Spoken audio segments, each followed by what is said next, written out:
पानी पीने के लिए भी सोचना पड़ रहा है, कहीं कांच की ग्लास हाथ से ना छूट जाए और माँ जी का खौफ झेलना पड़े। अब कंचन और मधु देर रात किचन में खाना खाते हुए एक दूसरे से बातें कर रहे होते, तभी उनके हाथ से पानी का ग्लास छूट जाता है। तो वहां कुंती से पहले सीमा पहुंच जाती है।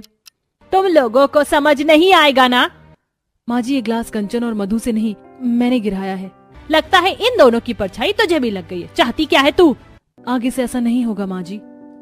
सीमा को कुंती सुनाकर वहां से चली जाती है, लेकिन कंचन और मधु एक दूसरे को देखते हुए कहती हैं, दीदी को कुछ ज्यादा अच्छा बनने का शौक चढ़ गया है।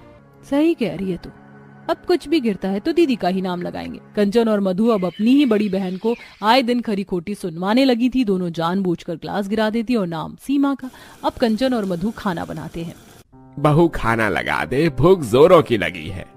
कंचन अब सभी के लिए खाना लगाती है, लेकिन वह खाना खाते ही कुंती आग बबूला हो जाती है, क्योंकि खाना खराब हो चुका था। और कुंती कंचन और मधु को खूब सुनाती है, बहुत हो गया, अब मैं और नहीं सह सकती। ये खाना खराब हो चुका है, अभी के अभी तुम दोनों मेरे घर से निकलो।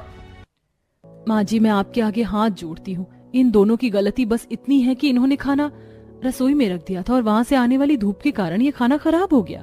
कंचन और मधु अपनी बहन को गिड़गिड़ाता हुआ देख अपनी बहन और सास से माफी मांगती हैं।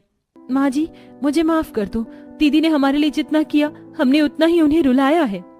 माँ जी, अब तक हमसे जो गलती हो रही थी, आगे से अगर हमने ये गलती दोहराई तो हमें आप घर से बेशक निकाल दीजिएगा। कंचन और मधु को एहसास हो जाता है कि जिस दीदी से वह नफरत कर बैठी थी, असल में वह उसकी माँ थी, जो हर वक्त उन्हें प्रोटेक्ट करती थी।